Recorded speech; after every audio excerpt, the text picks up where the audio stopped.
नमस्कार दोस्तों। स्वागत है आपका यूपीएससी इनसेट संतोष गावंडे में। तो आज हम इंडियन टैक्स सिस्टम इस टॉपिक के पीवाईक्यू का एनालिसिस करने वाले हैं। कल और हमने अभी तक के 3 क्लासेस में मैक्रो इकोनॉमिक्स, उसके बाद इंडियन बजट सिस्टम, इसके ऊपर के जितने हमारे पीछे कुछ क्वेश्चन बाकी थे उनके सारा का एनालिसिस कर लिया। आज हम फ्रेश टॉपिक शुरुआत करते हैं, मतलब हम इंडियन टैक्स सिस्टम से शुरुआत कर देते हैं। देखिए, इंडियन टैक्स सिस्टम से लगभग 2025 में एक क्वेश्चन आया था और थोड़ा सा मतलब ये क्वेश्चन ऐसा था कि इसके बारे में कोई सोच भी नहीं सकता। थोड़ा सा मतलब ये घुमावदार क्वेश्चन था, तो उससे के बारे में थोड़ा सा जान लेते हैं।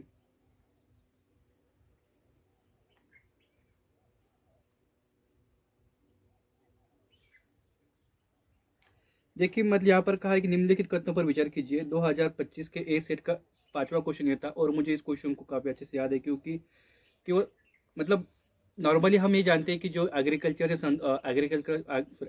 का जो उतना प्रोडक्ट होता है वो टैक्स फ्री होता है, उसके ऊपर कोई आयकर वगैरह कुछ लगता नहीं है। तो उसी कारण लगा कि मतलब ये पहला ऑप्शन जो हम यहाँ पर पढ़ सकते हैं। अभी भारत में ग्रामीण क्षेत्रों में मुर्गी पालन,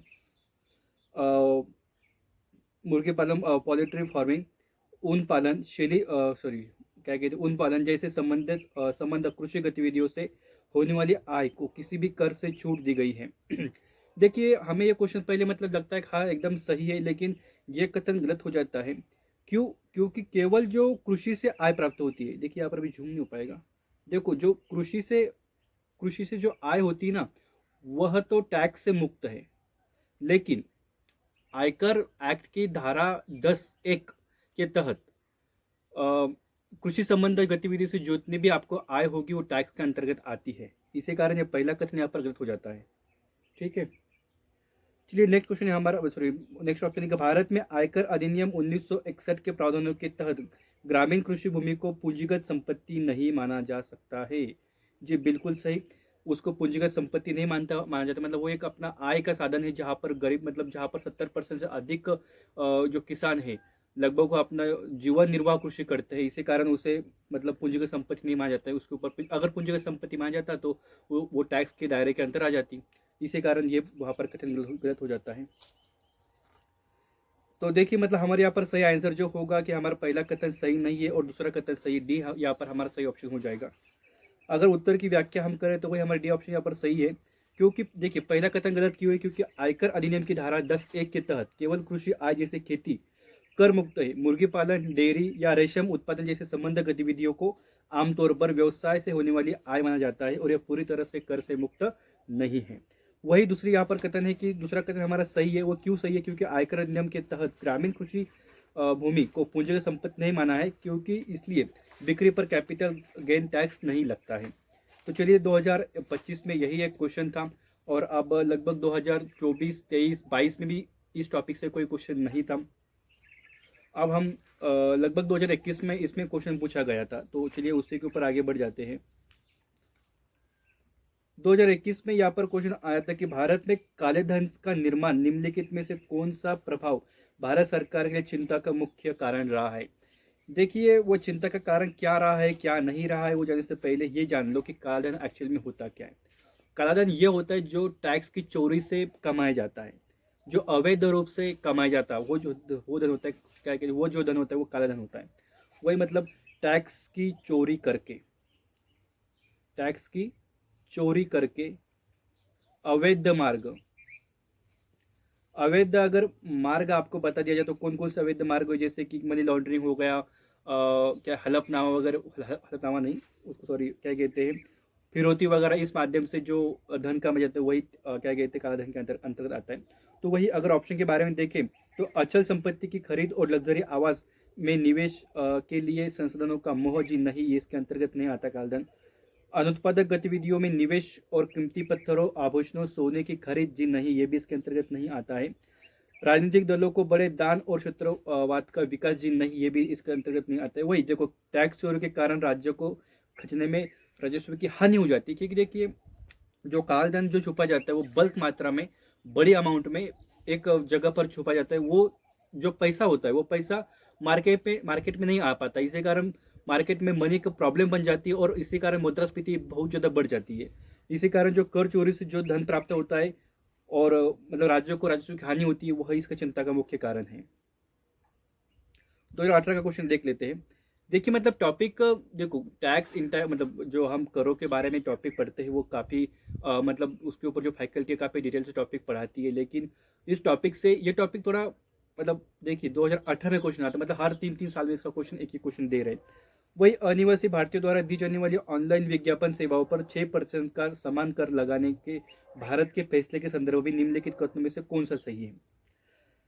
देखिए अनिवासी संस्था इसके बारे में पहले जान लेती है। इकोनॉमिक में यही सबसे महत्वपूर्ण होता है। देखो क्वेश्चन तो इतना मतलब हार्ड क्या कहते हैं, इसमें कोई रॉकेट साइंस नहीं होती, बस उसकी लैंग्वेज समझना बहुत इंपॉर्टेंट रहता है। अगर आपको क्वेश्चन की लैंग्वेज समझ आ गई तो आपको क्वेश्चन का थोड़ा सा हल निकालना आसान हो जाता है। तो अनिवासी संस्था क्या होती है? मतलब अनिवासी संस्था ये होती है जिनका भारत में हेडक्वार्टर नहीं, उनका कोई मुख्य शाखा भारत में नहीं है, वो अनिवासी संस्था। जैसे गूगल, अमेजॉन, ये जो मतलब जो बड़ी बड़ी कंपनियां हैं, उनके भारत में तो कोई हेडक्वार्टर नहीं है या फिर उनका कोई शाखा नहीं है, इसी कारण इनको अनिवासी संस्था माना जाता है। तो इनके ऊपर टैक्स लगा है, तो वो क्यों लगा है? देखिए इसे आयकर अधिनियम के एक भाग के रूप में पेश किया गया। जी नहीं, इसे आयकर अधिनियम के भाग के रूप में इसको पेश नहीं किया गया। उसके लिए लगभग आई थिंक 2017 सॉरी 2010 में 2010 में 2016 शायद, आई थिंक हाँ 2016 में एक अलग से एक्ट पारित करके उनको आयकर के दायरे में लाया था। भारत में विज्ञापन सेवा देने वाली अनिवासी संस्थाएं डबल टैक्सेस अवॉइडेंस कमीशन के तहत अपने देश में कर क्रेडिट का दावा कर सकती है। देखिए डबल टैक्सेस जब डबल टैक्सेशन अवॉइडेंस कमीशन, देखिए मतलब इसका अर्थ क्या होता है? अगर देखा जाए ये कथन भी यहाँ पर गलत हो जाता है, क्योंकि ये मतलब लेकिन डबल टैक्सेशन इसका मतलब क्या होता है? मान लीजिए कि कोई कंपनी है, अमेजन सॉरी गूगल है, ठीक है। गूगल बोलती है कि हम इंडिया में भी टैक्स दे रहे हैं, यहाँ पर फिर जहाँ पर हमारा हाई क्वार्टर है वहाँ पर भी टैक्स दे रहे हैं, मतलब हमारे ऊपर टैक्स के ऊपर टैक्स लगा जा रहा है। इससे हमारे हमारे कमाई कुछ नहीं हो रही, क्योंकि हम तो मतलब मल्टीनेशनल कंपनी है और हमारा जो कारोबार है वो पूरे विश्व में फैला हुआ है। तो नियम ये बना जाता है कि जहाँ पर कंपनी का हेड क्वार्टर होगा वहीं पर कंपनी टैक्स देती है, तो वही मतलब डबल टैक्स अवॉइडेंस उसको मिलता है। तो देखिए इंडिया में ऐसा कोई सिस्टम नहीं, इसी कारण ये कथन भी यहाँ पर गलत हो जाता है, इसी कारण हमारा आंसर यहाँ पर डी हो जाता है। चलिए नेक्स्ट क्वेश्चन पर आगे बढ़ जाते हैं। देखिए 2017 का और 18 का क्वेश्चन है, जीएसटी उपरोक्त में से कौन सी वस्तु जीएसटी के तहत छूट प्राप्त है? छिलका हुआ अनाज सॉरी छिलका छिलका हटाया हुआ अनाज, चिकन, अंडे पकाए गए। देखिए ये जो दो वस्तुएं आपको मिल रही हैं वह प्राकृतिक रूप से मिल रही है, उसमें कुछ भी ज्यादा एक्स्ट्रा कोई ऐड नहीं किया जा रहा है, ठीक है। तो इसी कारण ये तो मतलब प्राकृतिक रूप से उपलब्ध है, उसके ऊपर कोई भी मतलब एक्स्ट्रा करिकुलम एक्टिविटी नहीं की जा रही, इसी कारण ये तो जीएसटी के अंतर्गत आती नहीं है। संसाधित या डिब्बाबंद मछली ये जीएसटी के अंतर्गत आती है। विज्ञापन सामग्री युक्त समाचार पत्र, जी बिल्कुल सही, ये भी क्या बोलते हैं जीएसटी के अंतर्गत आते हैं। नहीं, विज्ञापन देखो विज्ञापन युक्त समाचार पत्र, देखिए मतलब ये जीएसटी के अंतर्गत नहीं आता है, क्योंकि मतलब वो टैक्स से उसको अवॉइड किया कर दिया है। अगर हम तीसरे यहाँ पर क्या बोलते हैं तीसरे ऑप्शन को रखा, अगर मतलब तीसरा ऑप्शन इसमें संसाधित या देखो सॉरी थोड़ा सा मतलब थोड़ा सा क्या कहते हैं हो गया था। संसाधित या डिब्बाबंद मछली, इसके ऊपर क्या किया जा रहा है? इसके ऊपर थोड़ी प्रक्रिया की गई है, ठीक है, प्रक्रिया की गई, इसमें थोड़ा वैल्यू एडिशन किया गया, इसी कारण ये जो है वह जीएसटी के अंतर्गत आती है, जीएसटी में आती है, ठीक है। इसी कारण मतलब तीसरा ऑप्शन जीएसटी में आता है, बाकी 1 2 3 1 2 4 ये जीएसटी के अंतर्गत छूट प्राप्त वस्तुएं हैं। चलिए नेक्स्ट क्वेश्चन पर हम आगे बढ़ जाते हैं। देखिए 2000 क्या कहते हैं वही जीएसटी, अब उस टाइम देखिए उस टाइम जीएसटी नया नया आया था, इसी कारण 2017 में, इसी कारण क्वेश्चन भी बल्क में बढ़ रहे थे। तो वही जीएसटी जीएसटी लागू करने का सबसे संभावित लाभ क्या होगा, वही हमसे पूछा। यह प्राधिकरण द्वारा एकत्र किए जाने वाले कई करों को एक जगह लेगा और इस प्रकार भारत में एकल बाजार माना जाएगा। वही वन नेशन वन टैक्स, इस तरीके से इस अवधारणा के अंतर्गत काम करेगा, इसी कारण पहला ऑप्शन यहाँ पर बिल्कुल सही हो जाता है। यह भारत में चालू खाते घाटे को काफी कम कर देगा और इससे अपनी विदेशी मुद्रा भंडार को बढ़ाने में सक्षम करेगा। देखिए चालू खाता घाटा क्या होता है? अगर आपका जो है वो आयात निर्यात से ज्यादा है तो वो चालू खाता घाटा होता है। लेकिन जीएसटी जो जीएसटी देश का अंतर्गत लगने वाला है, वस्तु पर टैक्स है, इसी कारण मतलब ये यहाँ पर सही से तो प्रतीत नहीं होता, इसी कारण दूसरा ऑप्शन यहाँ पर गलत हो जाता है। यह भारत की अर्थव्यवस्था के विकास और आकार में काफी वृद्धि करेगा और इसे निकट भविष्य में चीन से आगे निकलने में सक्षम करेगा।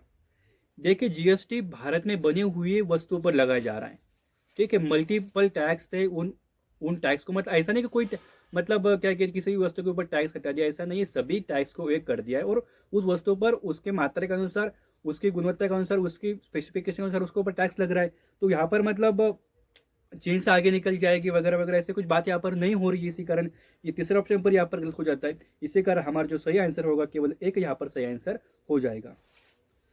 निम्नलिखित कथनों पर विचार कीजिए। भारत में सकल घरेलू उत्पाद के प्रतिशत के रूप में राजस्व पिछले दशक लगातार बढ़ रहा है। 2017 की बात है। भारत के जीडीपी के प्रतिशत के रूप में राजकोषीय घाटा पिछले दशक में लगातार बढ़ रहा है। देखिए इकोनॉमी ऐसी अर्थव्यवस्था को जो ऐसा सब्जेक्ट है या फिर ऐसी कंडीशन है जहां पर कोई भी वस्तु निरंतर लगातार तो नहीं बढ़ती है। बस हमारे देश में क्या बोलते हैं, जो हमारा रेमिटेंस है वही मतलब लगातार, मतलब वही लगातार बना हुआ है, हम पहले स्थान पर बने हुए। तो देखिए मतलब हमारा राजस्व घाटा या फिर राजकोषीय घाटा वो लगातार कम हो रहा है या बढ़ रहा है, ये लगातार होने की प्रक्रिया नहीं है। क्योंकि वैश्वीकरण का दौर है। वैश्वीकरण का अगर विश्व के कई एक कोने पर कुछ भी घटना होती है, उसका इफेक्ट सीधे सीधे बाकी वस्तुओं पर, बाकी घटना पर पड़ता है। इसी कारण इसमें उतार चढ़ाव आता रहता है। इसी कारण ये दोनों ऑप्शन यहाँ पर गलत हो जाते हैं और हमारा सही आंसर यहाँ पर डी हो जाता है। बेस इरोजन प्रॉफिट शिफ्टिंग शब्दों को कभी कभी समाचार में देखा जाता है, तो इसका संदर्भ क्या है? वही देखिए, अब ये 2016 में थोड़ा सा चर्चा में था, इसी कारण करंट का क्वेश्चन ये है। लेकिन हम देख लेते हैं कि बेस इरोजन और प्रॉफिट शिफ्टिंग क्या होता है इसके बारे में। तो देखिए कुछ देश ऐसे होते हैं जहां पर कंपनियों के ऊपर जीरो टैक्स लगाया जाता है, ठीक है। तो जो बड़ी बड़ी कंपनियां होती हैं, जिनका मतलब मल्टीनेशनल कंपनियां हैं, वो अपना हेडक्वार्टर कहाँ बनाती है? वो अपना हेडक्वार्टर बनाती है उन देशों में जहाँ पर टैक्स वहाँ पर जीरो टैक्स लगाया जाता है। तो वो क्या करती है, अपना मतलब अपना सारा प्रॉफिट हेडक्वार्टर वहाँ पर रखता है, अपना सारा प्रॉफिट जो है वो वहाँ पर दिखाती है। तो वही इसका बहुराष्ट्रीय कंपनी द्वारा कर चोरी पर अंकुश लगाने के लिए यह लगाया जा रहा है, ठीक है। टूथपेस्ट खरीदते समय आप जो बिक्री कर देते वह क्या है? देखिए क्वेश्चन किस साल का है? 2014 का। उस टाइम जीएसटी नहीं आया हुआ था। तो इससे आगे अब जो क्वेश्चन आएगा थोड़ा सा मतलब वो हमें क्या बोलते हैं, रिलेवेंट नहीं रहेंगे, क्योंकि जीएसटी आने के बाद सारा कॉन्सेप्ट बदल चुका है या फिर अदर कोई कॉन्सेप्ट हो चुका है। इसी कारण हम यहाँ पर जो की टर्म आएंगे हमारे अभी जो रिलेवेंट है उसके हिसाब से देखिए, तो वही टूथपेस्ट जो है वह ये जीएसटी की मतलब जीएसटी आने से पहले का, इसी कारण राज्य सरकार द्वारा लगाया जाता था और एकत्रित भी किया जाता। अभी मतलब वो सिस्टम अलग है। अब आता है हम वैट। निम्नलिखित में से कौन सा मूल्य वर्धित कर, इसको हम वैट बोलते हैं। वैट क्या होता है? Value added tax. मतलब उत्पादन या फिर अगर वस्तु का उत्पादन हो रहा है तो हर एक चरण पर जो उसके ऊपर मूल्यवर्धन होता है, जितने मूल्य का वर्धन हुआ है उसी के ऊपर टैक्स लगाया जाता है, तो वही मूल्यवर्धित कर होता है। ना कि मतलब पूरा जो उसके ऊपर मतलब बेस प्राइस थी उसके ऊपर जितना एड ऑन किया गया, इन सारे दोनों प्राइस के ऊपर नहीं, जितना प्राइस एड ऑन की गई उसी के ऊपर टैक्स लगाया जाता है। तो वही होता है। तो इसकी विशेषता कौन सी नहीं हमें बताना है। यह कराधान की बहुबिंदु गंतव्य आधारित प्रणाली है। जी बिल्कुल सही। उत्पादन वितरण श्रृंखला में लेन देन के प्रत्येक चरण में मूल्यवर्धन पर लगाया जाने वाला कर है। जी बिल्कुल सही, क्योंकि जितने का बढ़ोतरी हो रहा है उसी के ऊपर लगाया जाता है। यह वस्तु या सेवाओं के अंतिम उपभोग पर लगाने वाला कर है जो अंततः उपभोक्ताओं को ही वहन करना पड़ता है। जी बिल्कुल सही, क्योंकि जितना भी मतलब वो इस तरह इनडायरेक्ट टैक्स है ना, आखिर में जो उसको उपभोग करेगा उसी को इसका भुगतान करना पड़ेगा। यह मूल रूप से केंद्र सरकार का विषय है और यह राज्य सरकार के इसके सफल कार्यान्वयन के लिए केवल एक सुविधा करता है। देखिए जो वैट है ना, वैट यह एक समवर्ती सूची का विषय है। किसका विषय है? समवर्ती सूची का विषय है।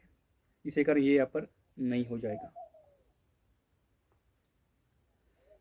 चलिए अब हम क्या कहते हैं, हमारे सेशन के लास्ट टर्म पर पहुंच चुके हैं। अब यहाँ पर देखते हैं भारत में सकल कर राजस्व के प्रतिशत के रूप में निम्नलिखित में से किस प्रकार के आय में पिछले 5 वर्षों में काफी गिरावट आई है।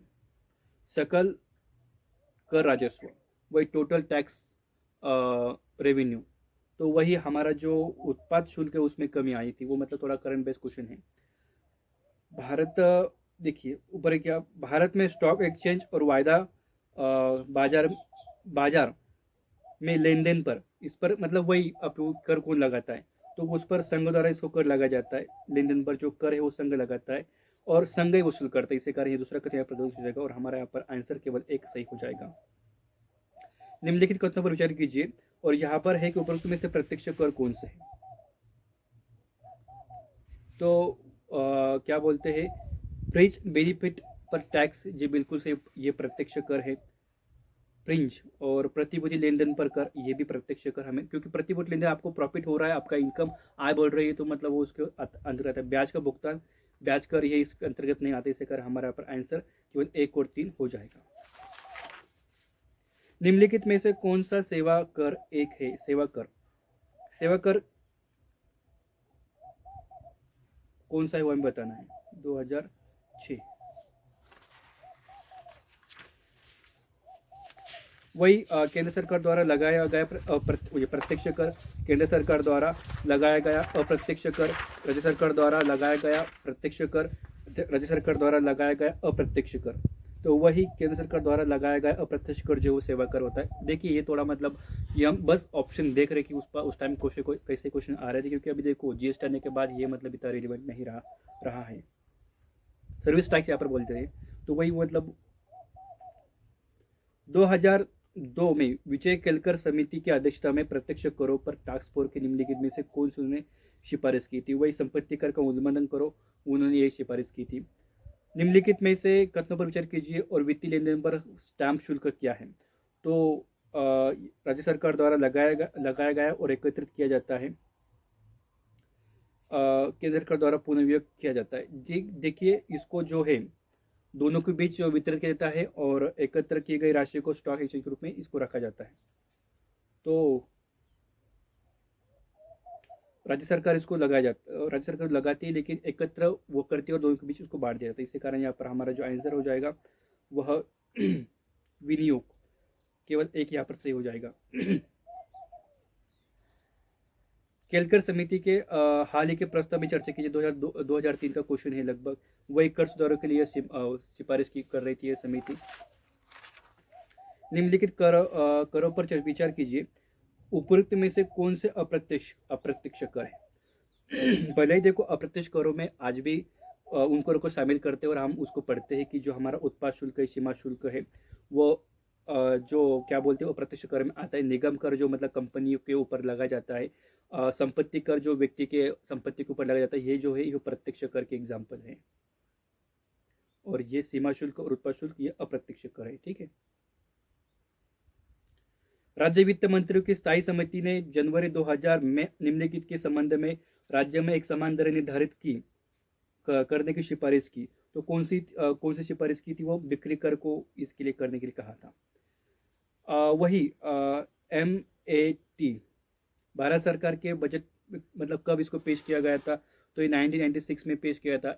मैट क्या होता है, मतलब ये कंपनी के बुक प्रॉफिट और क्या कहते हैं टोटल प्रॉफिट, इसके ऊपर जो ज़्यादा होगा उसके ऊपर गवर्नमेंट टैक्स लगाती है, वो इसी के अंतर्गत आता है।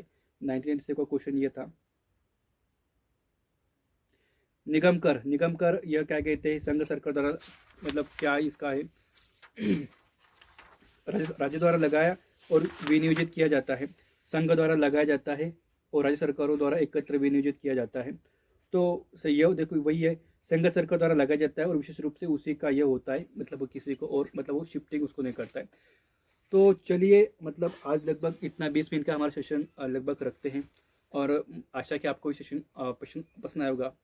मतलब आज हम 2 सेशन को मतलब अगले वाले हमारा जो टॉपिक है लगभग RBI का, उसको हम आज ऐड कर सकते थे, लेकिन क्या हुआ मतलब वो टॉपिक बहुत बड़ा टॉपिक है और वो लगभग हमें 2 पार्ट में करना पड़ेगा। इसी कारण मतलब हम आज के लिए बस इतना ही रखते हैं और कल हम RBI के जो जितने PYQ उनको एनालिसिस करेंगे। सबसे देखिए वो RBI का टॉपिक 5 स्टार टॉपिक है लगभग, मतलब RBI और बैंकिंग सिस्टम, तो आपको उसके PYQ मस्ट करने पड़ेंगे।